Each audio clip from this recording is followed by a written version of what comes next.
gente, tudo bem com vocês? Eu sou a Sol e hoje eu vim indicar pra vocês um livro pra cada álbum da Taylor Swift. Bom, gente, basicamente, eu olhei na minha estante, assim, dos livros que eu já li e escolhi um livro que combinasse mais com o que um álbum da Taylor Swift passa pra mim. A Taylor Swift tem 10 álbuns e cada um deles conta uma história diferente, tem uma estética completamente diferente e um objetivo diferente. Você não precisa ser fã da Taylor Swift pra assistir esse vídeo. Se você não sabe nada sobre ela, nada sobre os álbuns, não precisa sair daqui, porque eu vou explicar por que eu associo X livro a X álbum. Portanto, eu vou dizer por que eu tô indicando esse livro. Então não vai ficar totalmente sem contexto, mas eu vou pegar a ideia do álbum e sugerir um livro que eu acho que passa a mesma ideia. Então agora, sem enrolação, vamos lá. Bom, o primeiro álbum da Taylor Swift é o debut, que nós chamamos de debut, mas é o álbum Taylor Swift, que leva o mesmo nome dela. Esse álbum, ela escreveu quando ela era muito novinha e traz muitas músicas retratando esse sentimento adolescente. Então, entre as músicas dela tem coisa de primeiro amor, problemas muito adolescentes e retratam muito a vivência dela nessa fase. Primeiras experiências, medos, inseguranças, raiva, sentimentos à flor da pele. Tem muitos hormônios ali envolvidos. E pra esse álbum eu não consegui pensar em nada a não ser Quem é Você, Alaska, do John Green. E esse livro passa também todo esse sentimento de primeiras experiências e de adolescência e de nervos à flor da pele que o álbum passa. E tem algumas situações do álbum que eu consigo relacionar muito fácil a esse livro aqui. Esse livro vai contar a história do Miles, que ele é meio que o menino que não tem muitos amigos, ele é muito na dele, mas ele vai pro internato onde o pai dele estudou quando tinha a idade dele, ter novas experiências, conhecer pessoas novas e poder, se afastar das pessoas da antiga cidade dele, começar de novo. Mas ele não tá com muitas esperanças também, porque ele é muito na dele, ele só quer fugir das pessoas que ele não gosta. E quando ele chega nessa escola nova, ele conhece um novo colega de quarto dele, que pede pra ele chamar ele de Coronel. E o coronel, apresenta ele aos amigos dele lá desse lugar. E dentro dessa escola, eles fazem um monte de trotes. E eles são, assim, muito descolados. Ele começa a sair pra beber com o coronel, conhece a Alaska. Ele tem várias experiências de primeiros amores e de primeiras euforia, novos amigos, primeiro grupo de amigos que ele tá participando. Sem contar, é claro, a parte dos nervos à flor da pele, que tá todo mundo aqui muito instável. Eles são todos muito instáveis e eles são muito verdadeiros. Eu acho que é um livro muito assim... retrata adolescentes muito bem, então eu acho que se você gosta muito do debut, você vai gostar desse livro aqui. Seguindo na discografia da Taylor, nós temos o Fearless, que vai contar sobre, ainda nessa pegada de adolescência, mas de uma forma um pouco mais sentimental. Pelo que eu sinto, pelo menos, quando eu tô ouvindo Fearless, é que assim, ela tá conhecendo tudo de novo, mas ao mesmo tempo que ela conhece as coisas e que ela quer conhecer as coisas, ela não sente tanto quanto no debut. Ela não tá tão nervosa com o mundo, ela não tá tão nas primeiras experiências. Ela já teve algumas experiências antes, mas ela tá descobrindo que o mundo é mais que isso. Ela começar a tomar as primeiras decisões dela e sentir esse sentimento, mesmo como diz o próprio nome, fearless, significa sem medo. Fearless. Destemida, sem medo. Mas enfim. É muito essa sensação de libertação da vida que você conhecia antes. E eu acho que uma coisa que tem muito a ver com isso é o livro Mary Jane, da Jessica Aya Brown. Anya Brown. Esse livro vai contar a história da Mary Jane, que tem 13 anos. Ela mora num bairro super conservador, com uma família muito conservadora e muito distante também. Eles não são muito de demonstrar afeto, não são muito de abrir espaço para novas interpretações. É muito tipo, isso é assim, e não sei o que, é desse jeito, enraizado, que daquele jeito que tem que ser. E ela é uma menina muito obediente, ela não se opõe a isso, ela só aceita, porque é o jeito que ela conhece. E ela começa a tomar conta de uma menininha do bairro. Ela começa a trabalhar na casa dessa menininha, ela percebe que a família dela é completamente diferente da dela. O pai da menininha é um psiquiatra e ele tem, assim... A casa deles é um pouco hippie. Eles não são muito família tradicional, com os costumes enraizados. A casa deles, assim, eles não têm uma rotina certinha, regradinha, igual a da Mary Jane. E a menina anda descalça, o pai e a mãe dela andam descalços, ela acha, um absurdo eles andarem descalços. A sinopse principal vai ser que o pai da menininha vai receber um artista, um cantor famoso, viciado em drogas, que vai fazer um tratamento pra se curar desse vício, só que ele vai ficar morando na casa desse psiquiatra por um tempo pra fazer esse tratamento. É um sigilo completo, porque não pode vazar pra imprensa que esse artista é viciado em drogas. E a Mary Jane tem contato, então, muito direto com a menininha, com os pais dela e com esse artista viciado em drogas e a esposa do artista, que também se muda pra lá pra morar com eles. Ela conhece mais sobre eles e sobre essas outras formas de vida que ela não conhecia por estar tão enraizada do jeito na casa que ela mora e nas coisas que ela conhece, e ela vai conhecendo novas coisas e se encontrando mesmo. O próximo álbum da Taylor Swift é Speak Now. Em Speak Now nós temos ela mais confiante das coisas. E tem toda essa coisa de eu quero e as vontades e ser empoderada e não sei o que. A vibe que Speak Now passa pra mim é essa coisa de vamos viver, entendeu? É a vida. E sentir as coisas com muita intensidade. E foi muito difícil achar um livro pra Speak Now, mas eu escolhi Jogos de Herança porque as relações entre os personagens me passam muito a vibe de Speak Now, pelo jeito que eles interagem uns com os outros, sabe? Tipo, os problemas que eles têm tem muito a ver com algumas músicas, e não com o contexto do álbum no geral, mas combina muito com várias situações do álbum. E eu acho bem cabível, porque eu acho que a protagonista se identificaria bastante com o Speak Now. Basicamente, aparece alguém na escola dessa menina falando que ela precisa estar presente na leitura do testamento de um super bilionário. Ela viaja para outro estado e vai para a leitura desse testamento, onde simplesmente o velho deserda a família inteira, os filhos, os netos, deserda todo mundo e deixa a fortuna de bilhões e trilhões de dólares para ela. Pois é. E ela não sabe por que ela não conhece esse cara, não conhece nada, mas ela sabe que ela é herdeira. E ela, sendo herdeira, tem uma única condição. Ela precisa morar nessa mansão onde mora a família toda do velho por pelo menos 1 ano. Ela se muda pra lá então, e como eu falei, mora a família toda do velho lá. Então os netos do velho também moram lá. E ela começa a interagir muito com eles, porque eles estão morando na mesma casa e eles estão indignados, né? Eles foram deserdados pelo avô deles. Então ela vai tentando descobrir por que ela ganhou essa herança, enquanto ela vai descobrindo mais sobre o velho e sobre os netos dele. Porque aparentemente esse velho tinha uma tara com jogos, ele gostava muito de jogos. Mas eles começam a conhecer muito dela e eles formam laços muito grandes, eles ficam muito amigos. Então eu acho que as relações entre os personagens combinam com o álbum. Não muito a história em si, mas o álbum sim. E agora nós vamos pro segundo mais difícil de escolher, porque eu simplesmente... Vocês vão ter que entender minha lógica, tá? Que é Red. Red vai contar pra gente 2 narrativas diferentes na minha visão. Em um lado, Red é a euforia da juventude, entendeu? Ela não tá mais descobrindo as coisas, ela já conhece as coisas. Mas ela, ao mesmo tempo que ela tá animada com as coisas, ela fica um pouco deprimida do que já passou. Na verdade, eu não tenho uma explicação muito direta pra esse livro. Mas eu juro que faz sentido na minha cabeça. Escuta o álbum, lê o livro e me fala se eu tô doida. Mas Circe, da Madeline Miller, vai contar a história da Circe, que é uma feiticeira, uma bruxa da Odisseia, né, de Homero, dos mitos gregos. Ela é filha do titã Hélio, que era meio que o titã do sol. Ela foi exilada nessa ilha, você precisa ler pra entender o que aconteceu, mas ela foi exilada nessa ilha, onde aconteceram muitas coisas com ela, vai contando toda a trajetória dela, e ela tem um histórico um pouco peculiar dentro da mitologia grega, que ela mata os homens que vão à ilha dela e transforma eles em bichos, mais especificamente em porcos. Na capa, por exemplo, já tem, resumindo basicamente o que o livro é sobre, feiticeira bruxa entre o castigo dos deuses e o amor dos homens. Tem todo esse empoderamento, entendeu? Essa coisa que o Red tem, essa euforia, ao mesmo tempo que tem muito arrependimento e angústia do passado. Então, assim, eu acho que a vibe casa muito e Loving Him was Red.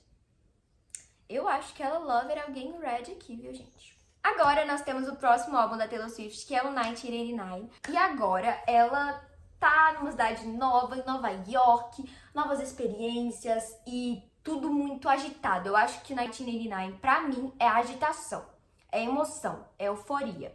E ela está em Nova York, numa vida completamente diferente, tudo é ótimo, tudo é pop. Vai ser Daisy Jones and the Six pra essa euforia de 1989. Em 1989, ela vai contar sobre que ela não tá nem aí pro que as pessoas estão pensando sobre ela, que ela tem muita razão do que ela tá fazendo e que ela é tudo, tipo, ela tá nos auges, ela é o topo das paradas. E Daisy Jones and the Six me passa perfeitamente a vibe de 1989, gente, eu não tô nem zoando. Daisy Jones and the Six vai contar a história de uma banda que fez muito sucesso na década de 70. Basicamente, existia uma banda chamada os The Six e a Daisy, que era uma cantora solo, acabou se juntando a essa banda pra fazer um projeto e acabou ficando por lá.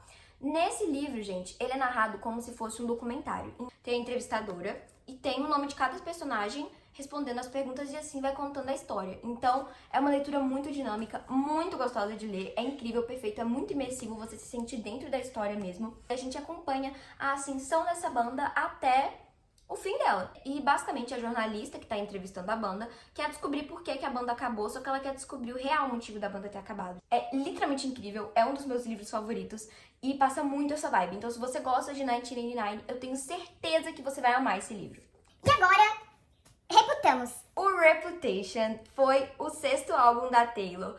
E é o álbum onde ela tá simplesmente revoltada. Tipo, todos a raiva, o ódio, revanche, vingança. Isso é o aspecto de Reputation.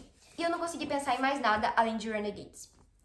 Renegades, da Marissa Mayer, vai contar pra gente esse universo. Eu já falei dele aqui no canal, mas vai contar pra gente sobre esse universo onde existem os prodígios. E antigamente os prodígios eram vistos como aberrações. Até que apareceu um querido chamado Ace Anarchy, e ele impôs uma anarquia, entendeu? Ele começou a caçar todo mundo que não era prodígio, caçar os próprios prodígios e matar todo mundo e meteu terror. Foi tão desesperador que ficou chamado como a Era do Terror, a Era Obscura. Essa Era da Anarquia foi derrubada por um grupo de prodígios que queria, que eles fossem aceitos na sociedade, mas que não fosse esse caos. Então eles pararam e formaram um grupo chamado Renegados. Esses renegados acabaram meio que tomando o controle de tudo. Então eles são como se eles fossem a polícia, os super-heróis e o governo. Como se eles mandassem em tudo. E agora, se você é um prodígio, você pode participar dos renegados. E se você não é um prodígio, você não tem nenhuma palavra. Você só acredita no que os renegados falam. E existem esses seguidores do Ace Anarchy que ainda concordam com as coisas que ele pregava, que são os anarquistas. A Nova é uma desses anarquistas e ela é especificamente a sobrinha daquele cara mauzão lá que criou a última Era da Anarquia. Ela tem esse objetivo de derrubar esse regime, esse governo dos renegados, e ela se infiltra no time dos renegados para conseguir levar eles abaixo, por causa de uma coisa que aconteceu com ela quando ela era criança. E o Adrian, que é o outro protagonista, faz parte dos renegados. E mais especificamente, filho de um dos renegados que lutou lá na batalha contra o tio da Nova.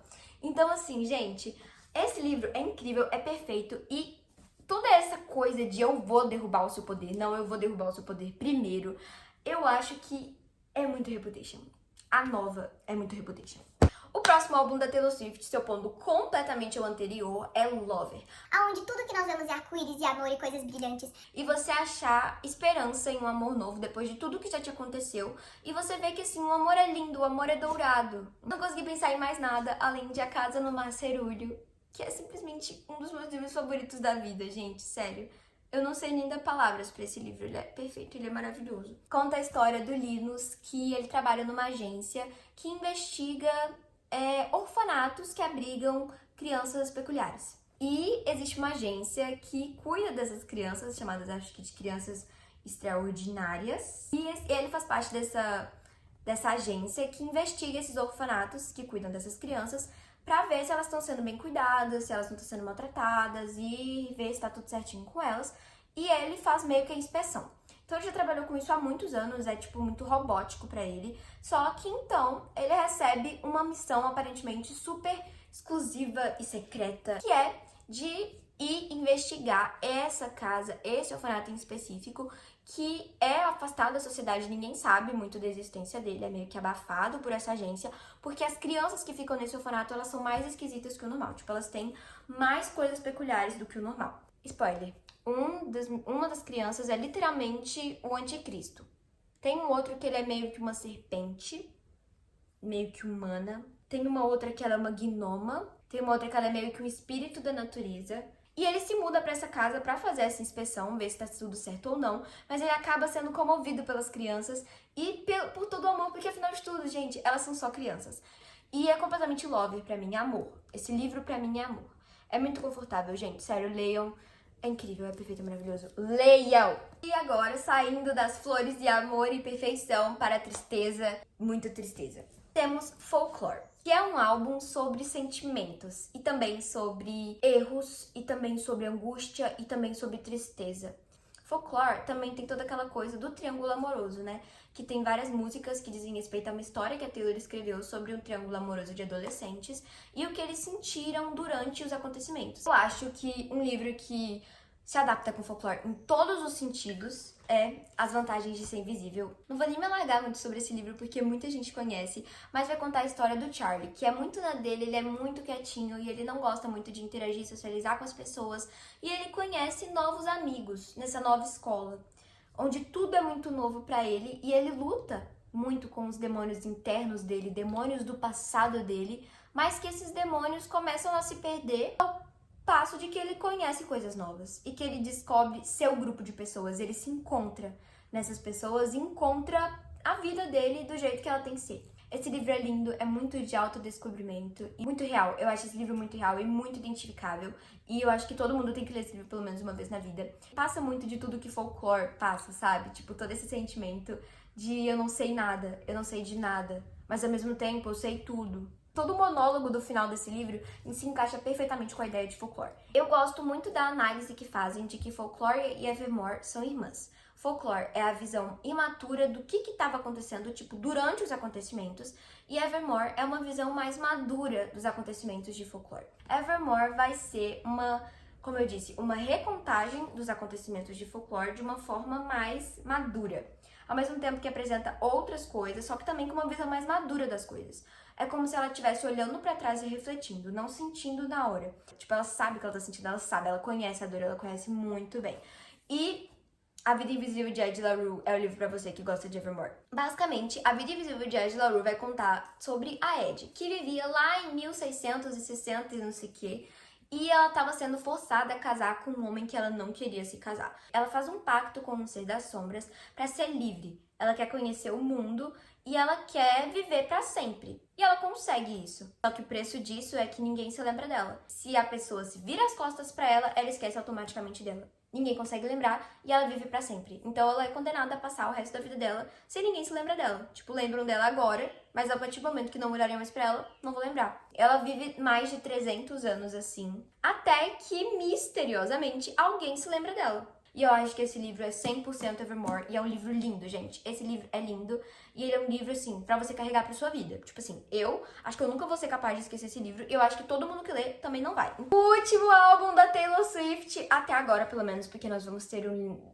11º álbum lançado mês que vem, que é o Midnight, fala sobre noites insones da vida da Taylor. São 13 noites insones que ela passou, né, sem dormir, refletindo sobre coisas que aconteceram na vida dela e ensinamentos e lições que ela tirou disso tudo. Midnights, meias-noites. Então, Malibu Renasce da Taylor Jenkins Reid, a mesma autora de This Jones and the Six que tá aqui, mas vai contar histórias sobre esses 4 irmãos, que o pai deles era muito famoso, a irmã mais velha, né, também é muito famosa, ela é uma surfista famosa. Todos eles têm um pezinho na fama, também por serem filhos de um grande cantor. Eles dão uma festa na casa da irmã mais velha e é assim, a festa mais badalada da elite, entendeu? Todos os famosos vão pra lá, é tipo uma loucura.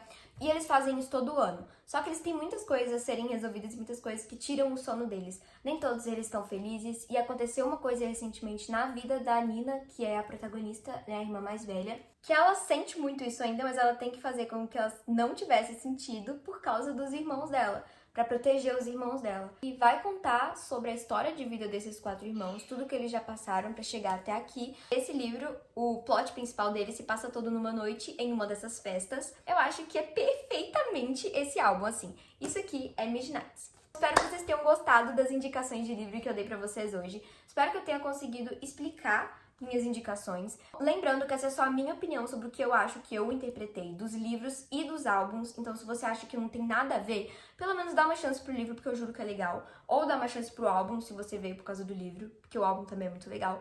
E a minha interpretação, gente. Música e livro a gente interpreta como a gente achar melhor. Mesmo se você não concorda comigo, se você acha que o álbum e o livro não tem nada a ver, eu espero muito que você goste das leituras, porque eu só recomendei aqui livro que eu gosto mesmo. Deixe seu like, se inscreva aqui no canal e compartilhe com quem você acha que vai gostar das recomendações aqui. Um super beijo e até o próximo vídeo. Tchau!